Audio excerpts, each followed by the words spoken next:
Hello children, இன்னைக்கு நம்ம 7th standards சயின்ஸில் டேர்ம் 2ல் யூனிட் 1 அதில் ஹீட் அண்ட் டெம்பரேச்சர் இந்த சப்ஜெக்ட் தான் பார்க்க போகிறோம். ஓகே, நம்ம உள்ளே போகலாம். இப்போ லேர்னிங் அப்ஜெக்டிவ்ஸ் அப்படின்னு கொடுத்துருக்காங்க. To understand the working principle of thermometer, to measure temperature using thermometer, to know about thermometric liquids, to differentiate between clinical and laboratory thermometer, to know the various units of temperature, to convert a temperature from a thermometer scale to others. இல்லை என்ன புரிஞ்சுக்கிறோம்? அப்போ நம்ம இந்த லெசனில் நம்ம தெரிஞ்சுக்க போகிற விஷயங்கள் என்னென்னா, அப்போ தெர்மாமீட்டர் எப்படி வேலை செய்யுது, என்ன பேசிக் பிரின்சிபல் என்ன அப்படின்றத தெரிஞ்சுக்க போகிறோம். அப்புறம் இந்த தெர்மாமீட்டரை யூஸ் பண்ணி எப்படி டெம்பரேச்சரை நம்ம அளவிடுறோம், மெஷர் பண்ணுறோன்றது தெரிஞ்சுக்க போகிறோம். அப்புறம் தெர்மாமீட்டர் உள்ள பயன்படுத்துகிற அந்த லிக்விட்ஸ் இதை பற்றியும் தெரிஞ்சுக்க போகிறோம். அப்புறம் கிளினிக்கல் அண்ட் லெபார்ட்ரி தெர்மாமீட்டர்ஸ் இது ஒன்றுக்கு ஒன்று என்ன வித்தியாசம் இருக்குதுன்னு தெரிஞ்சுக்க போகிறோம். அதே மாதிரி டெம்பரேச்சருக்கு யூஸ் பண்ணுற நம்ம யூனிட்ஸ் பற்றிலாம் தெரிஞ்சுக்க போகிறோம். சரிங்களா? ரைட், நம்ம லெசனுக்கு போகலாம். இப்போ இங்கே ஒரு இன்ட்ரடக்ஷன் கொடுக்குறாங்க. ஆஸ் யூஷுவலாக நம்ம பார்க்குற மாதிரி ஒரு introduction. You shiver when it is cold outside and sweat when it is hot outside.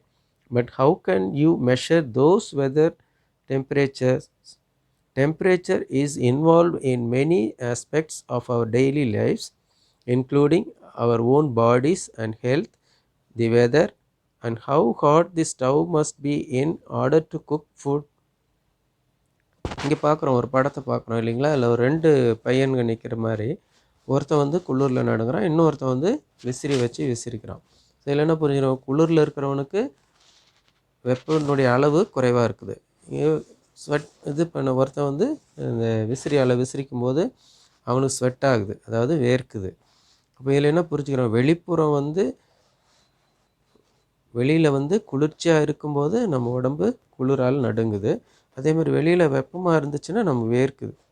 அப்போ இந்த குளிரான இந்த சூழலையும் வெப்பமான அந்த சூழலையும் ரெண்டையுமே நம்ம துல்லியமாக அளக்கணும். என்ன டெம்பரேச்சர் இவர்கிட்ட இருக்குது, என்ன டெம்பரேச்சர் அந்த தம்பி இருக்கிற இடத்துல குளிரான இடத்துலையும் இருக்குது அப்படின்னு நம்ம அளவிடணும். அப்போ பாருங்கள், அப்போ நம்முடைய டெய்லி லைஃப்பில் கூட நம்ம பார்க்குறோம். அப்போ வந்து இந்த வெப்பம் வந்து நம்மளோட சம்மந்தப்பட்டு எப்படிலாம் இருக்குதுன்னு பார்த்திங்கன்னா, நம்ம உடல்லையும் வெப்பம் இருக்குது, நம்ம உடல் இயக்கத்துக்கு வெப்பம் தேவைப்படுது. அதேமாதிரி வெளியில் கிளைமேட்டு அந்த வெதருக்கும் ஒரு குறிப்பிட்ட ஹீட் இருக்குது. அதே மாதிரி நம்ம சமைக்கிற உணவு சமைக்கும்போது கூட ஸ்டவ்வில் பாருங்கள், அதனுடைய டெம்பரேச்சரும் இருக்குது, அது ஒரு அளவில் இருக்குது. அப்போ வித்தியாசப்படுது, ஒவ்வொரு இடத்துக்கும் வெப்பம் வித்தியாசப்படுது. அப்போது இங்கே என்ன சொல்கிறாங்கன்னா, தி டெம்பரேச்சர்னால் என்னன்னு புரிஞ்சிக்கிறதுக்கு, the measurement of warmness or coldness of a substance is known as its temperature. அதாவது ஒரு பொருளுடைய வெப்பம், அதனுடைய ஹீட் அந்த தன்மை அல்லது குளிர்ச்சியினுடைய அளவு, இதை தான் நம்ம வெப்பம் அப்படின்னு சொல்கிறோம். என்ன புரிஞ்சுக்கிறோன்னா, இப்போது முதல்ல அந்த படத்தில் பார்த்தோம் இல்லைங்களா, ஒரு பையன் வெளியில் குளிர்ற மாதிரி இருக்குது, இன்னொருத்தன் வந்து புழுக்கமாக இருக்குது, விசிறிட்டு இருக்கிறான். இவனும் ஒரு குறிப்பிட்ட அளவு வெப்பத்தை தான் அனுபவிக்கிறான், அவன் ஒரு குறிப்பிட்ட அளவு வெப்பத்தை தான் அனுபவிக்கிறான். சரிங்களா?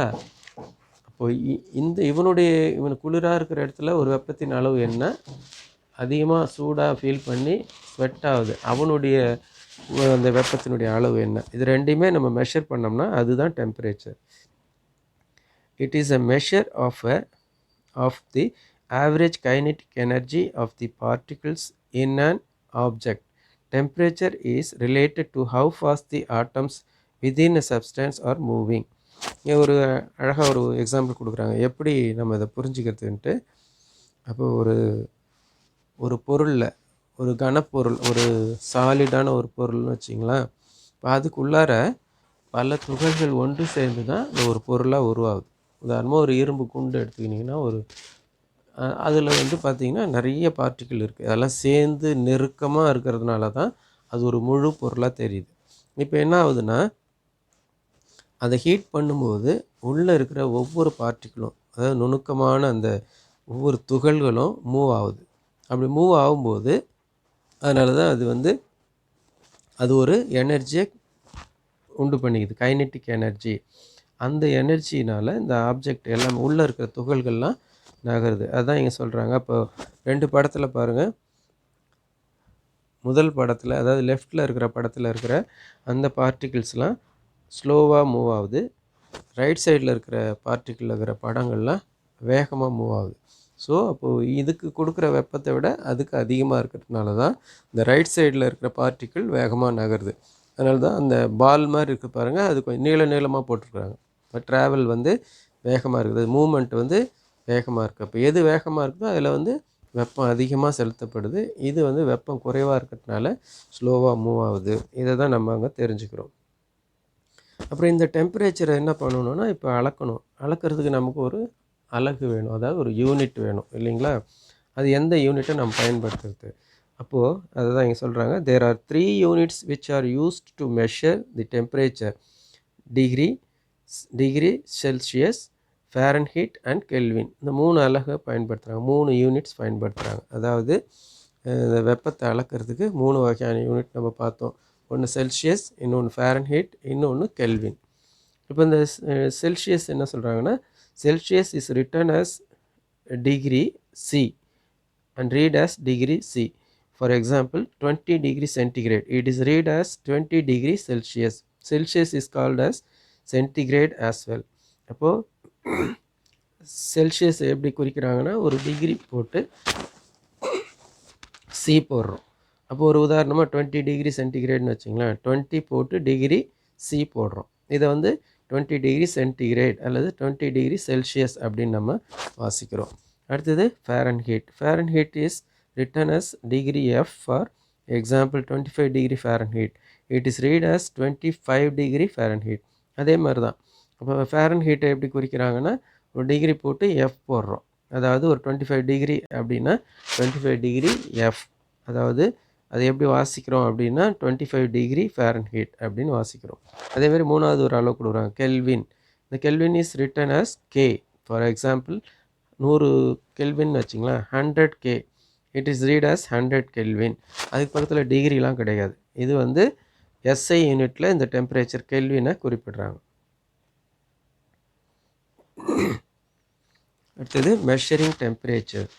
டெம்பரேச்சரை எப்படி நம்ம அளக்கிறோம் அப்படின்றத இப்போ பார்க்க போகிறோம். சரிங்களா? இப்போ பாருங்கள், the temperature of the object is well approximated with the kinetic energy of the substances. The high temperature means that the molecules within the object are moving at a faster rate. அப்போ ஒரு பொருளில் இருக்கிற அந்த molecules, அதாவது அந்த particles என்ன ஆகுதுன்னா, அதனுடைய சராசரி இயக்கம், அதாவது அதனுடைய ஆவரேஜ் கைனெட்டிக் எனர்ஜி, அதனுடைய ஆவரேஜ் கைனெட்டிக் எனர்ஜியை தான் நம்ம மெஷர் பண்ணுறோம். அதுதான் வெப்பநிலை, அதாவது டெம்பரேச்சர் சொல்கிறோம். அதாவது ஒரு பொருளில் அதனுடைய அந்த டெம்பரேச்சர் அதிகமாக இருந்துச்சு அப்படின்னா அதில் இருக்கிற மாலிக்யூல்ஸ் அல்லது இந்த பார்ட்டிகிள்ஸ் எல்லாமே வேகமாகவே இயங்கிட்டு இருக்கும், மூவ் ஆகிட்டு இருக்கும் அப்படின்னு சொல்கிறாங்க. அப்போ பட் த கொஸ்டின் அரைஸ், இங்கே ஒரு கேள்வி நமக்கு வருது, ஹவு டு மெஷர் இட். இது மாதிரி மூவ் ஆகிட்டு இருக்கும்போது அதை எப்படி நம்ம மெஷர் பண்ணுறதுன்ற ஒரு கேள்வி நமக்குள்ளே வரும் இல்லைங்களா? இப்போ molecules in any substance are very small to analyse and calculate its movement in order to measure its temperature. அதாவது அந்த கைனெட்டிக் எனர்ஜியில் அது மூவ் ஆகிறத நம்மளால் மெஷர் பண்ணுறது சிரமம். அதாவது you must use an indirect method to measure the kinetic energy of the molecules of a substance. என்ன சொல்கிறாங்கன்னா, அப்போது இந்த மாலிக்யூல்ஸ்லாம் ரொம்ப சின்னதாக இருக்கிறதுனால அதை நம்ம அதனுடைய மூமெண்ட்டை கால்குலேட் பண்ணுறது கஷ்டம். அதனால் நம்ம வேற ஒரு முறையில் தான் இதனுடைய டெம்பரேச்சரை நம்ம மெஷர் பண்ண முடியும். அதாவது we studied that solids expands when heat is supplied to it. Like solid substances, liquids are also affected by heat. To know this, let us do the activity 1. இப்போ என்ன சொல்கிறாங்க, நமக்கு ஏற்கனவே தெரியும், ஹீட் பண்ணும்போது சாலிட்ஸ்லாம் எக்ஸ்பேண்ட் ஆகும். அதாவது திடமாக இருக்கிற அல்லது கனப்பொருள் எல்லாமே ஹீட் பண்ணும்போது எக்ஸ்பேண்ட் ஆகும். அதே மாதிரி திரவ பொருளும் எக்ஸ்பேண்ட் ஆகும், லிக்விட்ஸும் எக்ஸ்பேண்ட் ஆகும் அப்படின்றாங்க. அதனால் இதை நம்ம தெரிஞ்சுக்கிறதுக்கு நமக்கு ஒரு இது கொடுக்குறாங்க, ஒரு எக்ஸ்பெரிமெண்ட்டு நம்ம செஞ்சு பார்க்கலாம், ஒரு ஆக்டிவிட்டி அப்படின்றாங்க. Thermometer when liquid gets heat it expands and when it is cool down it contracts. It is use to measure temperature. இப்போ என்ன புரிஞ்சுக்கிறோம், ஒரு தெர்மாமீட்டரில் லிக்விடை பயன்படுத்துகிறோம். அப்போ நம்ம ஹீட் பண்ணும்போது என்ன ஆகுதுன்னா அந்த லிக்விட் வந்து எக்ஸ்பேண்ட் ஆகுது. அதேமாரி வெப்பம் குறையும் போது அது கூல் ஆகும்போது அது வந்து கான்ட்ராக்ட் ஆகுது, அதாவது சுருங்குது. இப்போ thermometer is the most common instrument to measure temperature. இப்போ டெம்பரேச்சரை நம்ம மெஷர் பண்ணுறதுக்கு யூனிட் இன்ஸ்ட்ருமெண்ட் என்ன அப்படின்னு பார்த்தீங்கன்னா தெர்மாமீட்டர். இந்த பொருளை வச்சு தான் நம்ம அளக்குறோம். அப்போ thermometer is the most common instrument to measure temperature. அது வந்து மிகவும் பிரபலமான ஒரு பொதுவான ஒரு ஒன்றாக இருக்குது இந்த thermometer. There are various kinds of thermometers. Some of them are like glass tubes which look thin and are filled with some kind of liquid. அதான் என்ன சொல்கிறாங்கன்னா தெர்மாமீட்டரை வந்து ஒரு எப்படி செஞ்சுருக்காங்கன்னா ஒரு கிளாஸ் டியூப்பில் அதுக்குள்ளே வந்து சில லிக்விடை ஃபில்லப் பண்ணி அந்த தெர்மாமீட்டர் செஞ்சு வச்சுருக்காங்க. Properties of mercury. Its expansion is uniform. For equal amounts of heat it expands by equal lengths.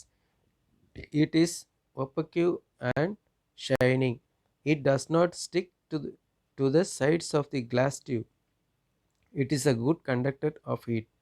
It has a high boiling point, that is 357 degrees centigrade, and a low freezing point, that is minus 39 degrees centigrade. Hence, a wide range of temperatures can be measured using a mercury thermometer. என்ன தெரிஞ்சுக்கிறோம், அப்போ பாதரசத்துடைய பண்புகள் என்ன, அது மெர்க்குரியுடைய குணங்கள் என்ன அப்படின்னு பார்த்தீங்கன்னா, அப்போ இந்த மெர்க்குரி வந்து ஒரு கிராஜுவலான ஒரு யூனிஃபார்மாக அது எக்ஸ்பேண்ட் ஆகுது, அதான் அதில் புரிஞ்சுக்கிறோம். அதே நேரத்தில் ஒரே அளவு அதுக்கு நம்ம வெப்பம் மாற்றத்துக்கு அதோடைய நீளத்தில் ஏற்படும் மாற்றம் ஒரே அளவுடைய தான் இருக்குது. எந்த அளவுக்கு அதில் ஹீட் அதை அப்சர்வ் பண்ணுதோ அந்த ஹீட்டுக்கு ஏற்ற மாதிரி தான் அதோடைய லென்த்தும் இன்க்ரீஸ் ஆகுது. அதே மாதிரி அது உள்ள லைட் பாஸ் ஆகாது, மெர்க்குரிக்குள்ளே லைட் பாஸ் ஆகாது. அதே நேரத்தில் ஒரு ஷைனிங்கான ஒரு பொருளாகவும் இருக்குது. அதே நேரத்தில் அது வந்து அந்த தெர்மாமீட்டருடைய அந்த கிளாஸ் டியூப்பில் சைட்லலாம் ஒட்டாது. இன்னும் வந்து இது வந்து ஈஸியாக வந்து ஹீட்டை கண்டக்ட் பண்ணுது, வெப்பத்தை உடனடியாக கடத்தக்கூடிய ஒரு பொருளாகவும் இருக்குது. இதில் இன்னொரு ஸ்பெஷாலிட்டி என்னென்னா, இது அதிக டெம்பரேச்சர், ஹை டெம்பரேச்சர் உடையதாக இருக்குது. அதாவது ஹை டெம்பரேச்சர், அதாவது 357 டிகிரி சென்டிகிரேடு வரைக்கும். ரொம்ப லோயஸ்ட் டெம்பரேச்சர் அப்படின்னு பார்த்தீங்கன்னா -39 டிகிரி சென்டிகிரேட் வரைக்கும் இதில் மெஷர் பண்ண முடியும். அதனால் இந்த அளவுக்கு டெம்பரேச்சரை அந்த பாதரசம் அப்சர்வ் பண்ணும். அதனால் இதை வந்து ஒரு wide range of temperature, wide range வரைக்கும் கூட இதை நம்ம பயன்படுத்த முடியும்னு பார்க்குறோம். அதே மாதிரி ப்ராப்பர்ட்டிஸ் ஆஃப் ஆல்கஹால். ஆல்கஹாலுக்கு என்னென்ன தன்மை இருக்குது, the freezing point of alcohol is less than -100 degree centigrade. So it can be use to measure very low temperatures. அதே மாதிரி its expansion per degree Celsius rise in temperature is very large. It can be colored brightly and hence is easily visible. இப்போ ஆல்கஹாலுக்கு என்ன ஒரு ஸ்பெஷாலிட்டினா, அது வந்து -100 degree centigrade இருக்கும், குறைவாக அதனுடைய ஃப்ரீசிங் பாயிண்ட் இருக்குது. அதே மாதிரி மிக குறைந்த வெப்பநிலையை அதால் அளக்க முடியும். இப்போ ஒருவேளை இமயமலையெல்லாம் போனோம்னா அது ரொம்ப வெரி லோவஸ்ட் டெம்பரேச்சராக இருக்கும். அதெல்லாம் வந்து இதில் அளந்தோம்னா கரெக்டாக இருக்கும். ஏன்னா மைனஸில் ரொம்ப கீழே வெப்பத்தினுடைய தன்மை ரொம்ப கீழே போயிடும். அதெல்லாம் கூட இதில் அளக்கலாம். இப்போ 1 டிகிரி செல்சியஸ் 1 டிகிரி சென்டிகிரேடு டெம்பரேச்சரை கூட உயர்வுக்கு 1 டிகிரி சென்டிகிரேட் வெப்பம் இருந்துச்சுன்னா உயிருக்கு அது விரிவடையக்கூடிய தன்மையும் அதுக்கு ஈக்குவலாக இருக்கும், கரெக்டாக இருக்கும் அப்படின்னு பார்க்குறோம். இதை வந்து அதிக அளவுக்கு ஒரு கலர்ஃபுல்லாக அந்த ஆல்கஹால் நம்ம யூஸ் பண்ண முடியும். அதனால் இந்த கிளாஸ் டியூப் உள்ளார ஈஸியாக விசிபிளாக இருக்கும், நம்ம பார்க்குறதுக்கும் எளிமையாக தெரியக்கூடியதாக இருக்கும்னு பார்க்குறோம். அடுத்தது இந்த டைப்ஸ் ஆஃப் தெர்மாமீட்டர்ஸ். இப்போ நம்ம யூஸ் பண்ண போகிற தெர்மாமீட்டர்ஸ்லாம் என்னென்ன டைப்ஸ் அப்படின்னு பார்த்தீங்கன்னா, there are different types of thermometers for measuring the temperatures of different things like air, our bodies, food and many other things. Among these, the commonly used thermometers are clinical thermometers and laboratory thermometers. இப்போ என்ன சொல்கிறாங்கன்னா, அப்போது நம்ம அந்த காற்று, அந்த நம்முடைய உடலுடைய வெப்பநிலை, பாடி டெம்பரேச்சர் பார்க்குறோம். அப்புறம் உணவு, மற்ற பொருட்கள் இதோடைய வெப்பநிலையெல்லாம் அளக்கிறதுக்கு நிறைய பல்வேறு வகையான தெர்மாமீட்டர்லாம் நம்ம பயன்படுத்துகிறோம். இதில் குறிப்பாக பரவலாக நம்ம பயன்படுத்துறதுன்னு பார்த்தீங்கன்னா 2 தெர்மாமீட்டர் தான். ஒன்று வந்து கிளினிக்கல் தெர்மாமீட்டர், இன்னொன்று வந்து லெபார்டரி தெர்மாமீட்டர்ஸ். அந்த கிளினிக்கல் தெர்மாமீட்டர் அதை பற்றி பார்க்கணும் அப்படின்னா அதில் என்ன சொல்கிறாங்கன்னா, these thermometers are used to measure the temperature of a human body at home, clinics and hospitals. All clinical thermometers have a kink that prevents the mercury from flowing back into the bulb when the thermometer is taken out of the patient's mouth, so that the temperature can be noted conveniently. There are temperature scales on either side of the mercury thread, one in Celsius scale and the other in Fahrenheit scale. Since the Fahrenheit scale is more sensitive than the Celsius scale, body temperature is measured in Fahrenheit only. A clinical thermometer indicates temperatures from a minimum of 35 degrees centigrade or 94 degree Fahrenheit to maximum of 42 degree centigrade or 108 degree Fahrenheit. என்ன புரிஞ்சுக்கிறோம்? இந்த வெப்பநிலைமானி, அதாவது clinical லெபார்டரியில் use பண்ணுற மன்னிக்கும் clinical தெர்மாமீட்டரில் வந்து மருத்துவமனை, வீடு, இது மாதிரி இடங்களில், கிளினிக் இது மாதிரி இடத்துல நம்ம அதை பயன்படுத்துகிறோம். இது நம்முடைய உடல்நிலையை அளக்கிறதுக்கு, உடலில் இருக்கிற வெப்பநிலையை அளக்கிறதுக்கு பயன்படுத்துகிறாங்க. ஒருவேளை ஃபீவர்னு போனோம்னா அந்த நேரம் இந்த தெர்மாமீட்டர் வச்சு பார்க்குறாங்க. இந்த தெர்மாமீட்டரில் என்னென்னா, குழாயில் கீழ்ப்பக்கமாக ஒரு குறுகிய வளைவு ஒன்று வச்சுருக்குறாங்க. இது எதுக்காக அப்படின்னா, இப்போ நோயாளியுடைய வாயில் வச்சு தான் அந்த தெர்மாமீட்டரை வச்சு டெம்பரேச்சர் மெஷர் பண்ணுறோம். அப்படி அவங்க வச்சுட்டு எடுத்து அவங்க மெஷர் பண்ணுறதுக்கு நிறுத்தி பார்ப்பாங்க. அப்படி பார்க்குறதுக்குள்ளார இந்த ஒருவேளை அந்த தெர்மோமீட்டருக்கு உள்ளே இருக்கிற அந்த மெர்க்குரி ஒருவேளை கீழே வந்துடுச்சுன்னா இப்போ டெம்பரேச்சருடைய அளவு தப்பாயிடும். அதனால் அது உடனடியாக கீழே இறங்கிடாமல் இருக்கிறதுக்கு அந்த குமிழ் வந்து தடுக்குது. ஒரு குமிழுக்குள்ளே உடனடியாக போகாமல் இருக்கிறதுக்கு ஒரு பெண்டு கொடுத்துருக்குறாங்க. நீங்கள் அந்த படத்தில் பார்க்கலாம். இந்த படத்தில் பாருங்கள், ஒரு பெண்டு கொடுத்துருக்குறாங்க பாருங்கள். அந்த பெண்டில் இருக்கிறதுனால அது உடனடியாக அது கீழே இறங்கிடாது. அப்போ அது ஒரு அட்வான்டேஜ். இந்த கிளினிக்கல் தெர்மாமீட்டரில் அப்படி ஒரு ப்ரொவிஷன் இருக்குது. அப்போ அதே நேரத்தில் அந்த தெர்மாமீட்டரில் மேலே பார்த்தீங்கன்னா அந்த தெர்மாமீட்டர் அந்த மெர்க்குரி அது ஏறி இறங்குது இல்லைங்களா, அந்த டியூபுக்கு மெலிஸ் த்ரெட் மாதிரி இருக்குது. அதுக்கு 2 சைடுமே 2 ஸ்கேல் இருக்குது. ஒரு பக்கம் வந்து சென்டிகிரேட் ஸ்கேல் கொடுத்துருக்குறாங்க, இன்னொரு பக்கம் ஃபேரன்ஹீட்டில் அதனுடைய ரீடிங்கும் அந்த அதில் போட்டிருக்குறாங்க. இது எதுக்குன்னா, இந்த ஃபேரன்ஹீட் ஸ்கேல் வந்து சென்டிகிரேடை விட துல்லியமாக நம்ம அளவிட முடியும் அப்படின்றதுக்காக. அதனால தான்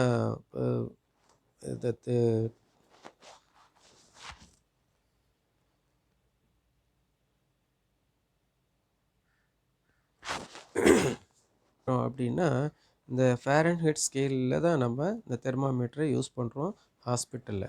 ஏன்னா அது குறைஞ்சபட்ச வெப்பநிலை, அதாவது வெரி லோயஸ்ட்டு டெம்பரேச்சராக நமக்கு 35 டிகிரி சென்டிகிரேடு பயன்படுத்துகிறாங்க, அல்லது 94 டிகிரி ஃபேரன்ஹீட்டை யூஸ் பண்ணுறாங்க. இந்த வெப்பநிலைக்கு மேலே தான் நமக்கு வெப்பம் இருக்கும். அதனால் அதிகபட்ச வெப்பநிலையாக 42 டிகிரி சென்டிகிரேடு இல்லைன்னா 108 டிகிரி ஃபேரன்ஹீட்டை வச்சுருக்குறாங்க. இந்த வெப்பநிலையை அளக்கிறதுக்கு ஃபேரன்ஹீட் ஸ்கேலு நமக்கு ரொம்ப யூஸ்ஃபுல்லாக இருக்குது. அதனால தான் இந்த கிளினிக்கல் தெர்மாமீட்டரில் இந்த ஸ்கேலை நம்ம அதிகமாக பயன்படுத்துகிறோம். இப்போ இந்த தெர்மாமீட்டரை நம்ம யூஸ் பண்ணுறதுக்கு முன்னாடி நம்ம என்ன செய்யணும் ஹாஸ்பிட்டல்லனா, அதில் வந்து இந்த கிருமி நாசினின்னு சொல்கிறாங்க இல்லைங்களா, அதை வந்து ஆன்டிசெப்டிக் சொல்யூஷன் இதை வச்சு என்ன பண்ணணும்னா க்ளீனாக துடைக்கணும். அதுக்கப்புறம் தான் அதை பயன்படுத்தணும்.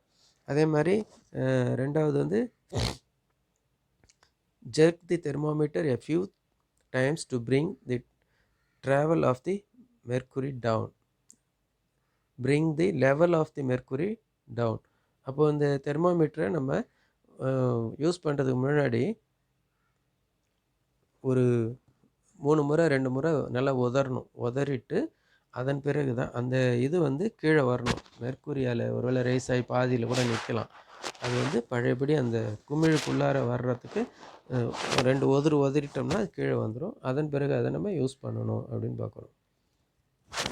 அடுத்தது வந்து before use the mercury level should be below 35 degree centigrade or 94 degree Fahrenheit. நம்ம யூஸ் பண்ணுறதுக்கு முன்னாடியே என்ன பண்ணணும், அதை நம்ம கவனிக்கணும். என்னது அதுக்கிற ரீடிங் பார்க்கணும்.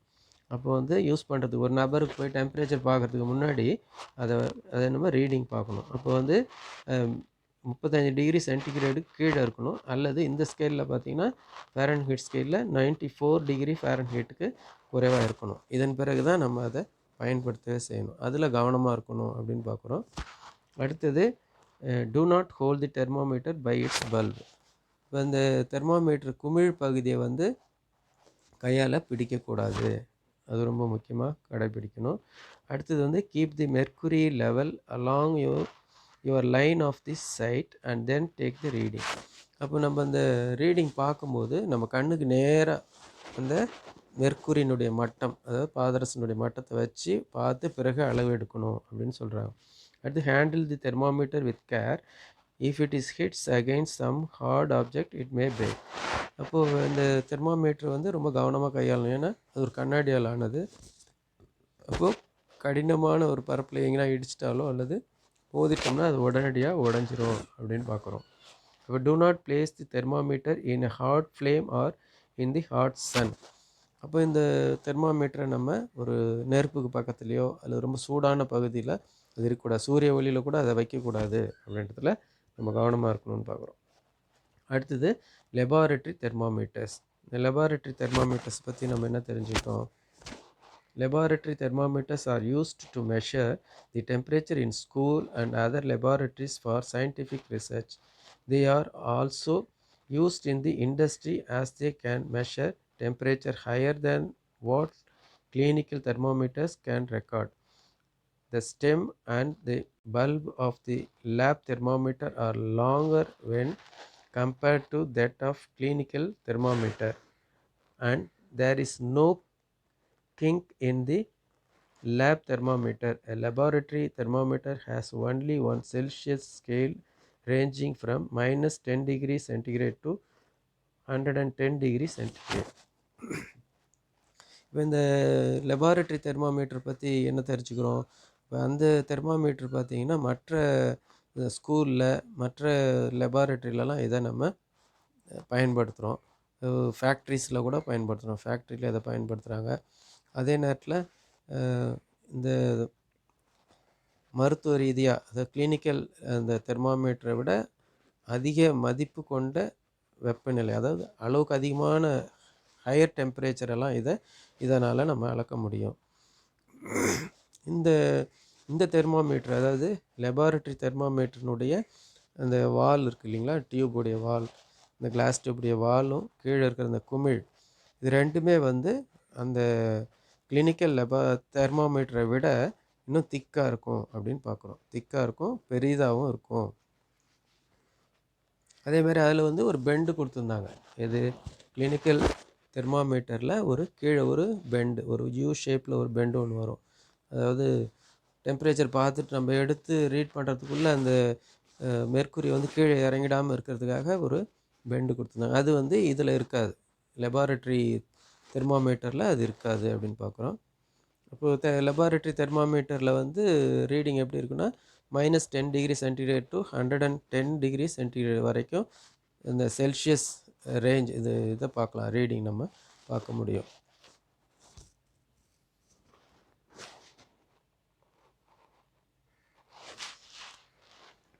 இப்போ இந்த precautions to followed while using the laboratory thermometer.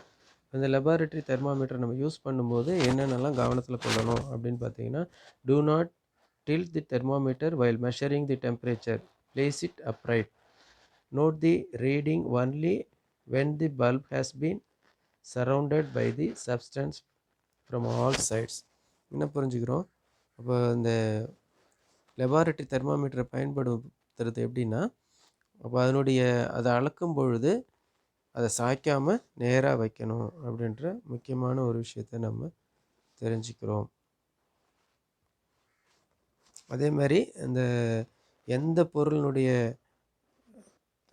ஹீட்டை நம்ம அளக்குறோமோ அந்த பொருள் முழுசும் இந்த தெர்மாமீட்டருடைய குமிழிட எல்லா பக்கத்துலேயும் சூழ்ந்து இருக்கணும். அதாவது சூழ்ந்து இருக்கும்போது மட்டும்தான் அதை நம்ம அளவெடுக்கணும் அப்படின்னு பார்க்குறோம். அந்த தெர்மாமீட்டரை பயன்படுத்தும் போது எதை நம்ம அளக்க போகிறோமோ அந்த பொருள் வெப்பமானியினுடைய அந்த தெர்மாமீட்ரு அதாவது லெபார்ட்டரி தெர்மாமீட்டருடைய எல்லா பக்கத்துலேயும் சூழ்ந்துருக்குதான்றதை கவனமாக பார்க்கணும். ஓகே, நம்ம இப்போ ஆக்டிவிட்டி 2 ஒன்று நம்ம கவனிக்க வேண்டியது இருக்குது. ஆக்டிவிட்டி 2 அது பேஜ் நம்பர் 4 இருக்கு பாருங்கள்.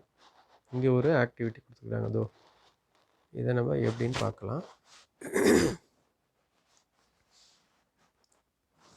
இதில் பாருங்கள், what is required? A bottle, a balloon, threads, candle, water, 4. என்ன கேட்டுக்கிறாங்கன்னா, ஒரு பாட்டில், கண்ணாடி பாட்டில், ஒரு பலூனு, ஒரு த்ரெட் நூல், அப்புறம் கேண்டில் மெழுகுவத்தி, அப்புறம் கொஞ்சம் தண்ணி, அப்புறம் ஒரு fork. What to do? Take one big bottle and fill some water in it. இந்த பெரிய பாட்டிலில் தண்ணி நிறையா ஊற்றி சொல்கிறாங்க. Attach one balloon on the mouth of bottle and fix it with thread. மேலே அந்த பலூனை டைட்டாக மாட்டி அது நூலால் கட்டிட்டு சொல்கிறாங்க. Hold bottle with fork. Heat the bottle with candle and take observation.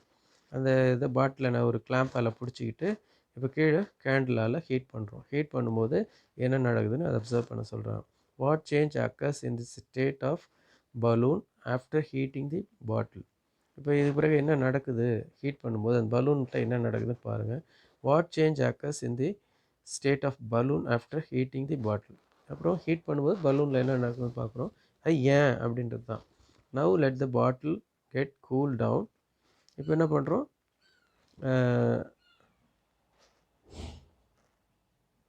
What change occurs in the state of balloon after bottle gets cooled down? When gaseous substance gets heat, it expands. When it cools, it contracts. அதாவது இதான் நம்ம புரிஞ்சோம். அதுதான் இன்னொரு கேள்வியும் கேட்குறேன். Why does a tire get burst in summer? இப்போ நம்ம இந்த எக்ஸ்பெரிமெண்ட்டில் என்ன பார்க்குறோம்? ஹீட் பண்ணும்போது பலூன் என்ன ஆகுதுன்னா, அந்த பாட்டிலில் இருக்கிற வாட்டர் எவாப்ரேட் ஆகி அந்த ஸ்டீமாக மேலே போகுது. கேஸ் வடிவத்தில் போய் பலூன் ஃபில் ஆகுது, பலூன் பெருசாகுது.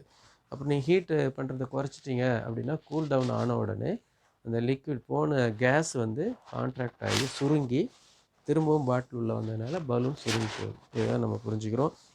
இங்கே ஒரு கேள்வி கேட்குறாங்க. அப்போ ஏன் வெயில் நாட்களில், அதாவது சம்மரில் இந்த வண்டிங்களுடைய டயர் எல்லாம், வெஹிக்கிளுடைய டயர்ஸ், காரோ லாரியோ பஸ்ஸோ டயர்லாம் பஸ்ட் ஆகுது ஏன்னு கேட்குறாங்க. அதை கூட நீங்கள் யோசிச்சு வச்சுக்கலாம். ஓகே, நம்ம தேங்க்யூ சில்ட்ரன். நம்ம இது வரைக்கும் பார்த்த விஷயங்களை அப்சர்வ் பண்ணி வச்சுங்க. ஒருவேளை புரியல அப்படின்னா நீங்கள் கமெண்ட்டில் போடுங்க. அதில் திரும்ப ரிப்பீட்டடாக இதே வீடியோவை திரும்பவும் பாருங்கள். இந்த வீடியோனுடைய தொடர்ச்சியை நான் அடுத்த வீடியோவில் போடுறேன். இந்த வீடியோ நம்பர் 1ன்னு போட்டு வச்சுக்கிறேன்.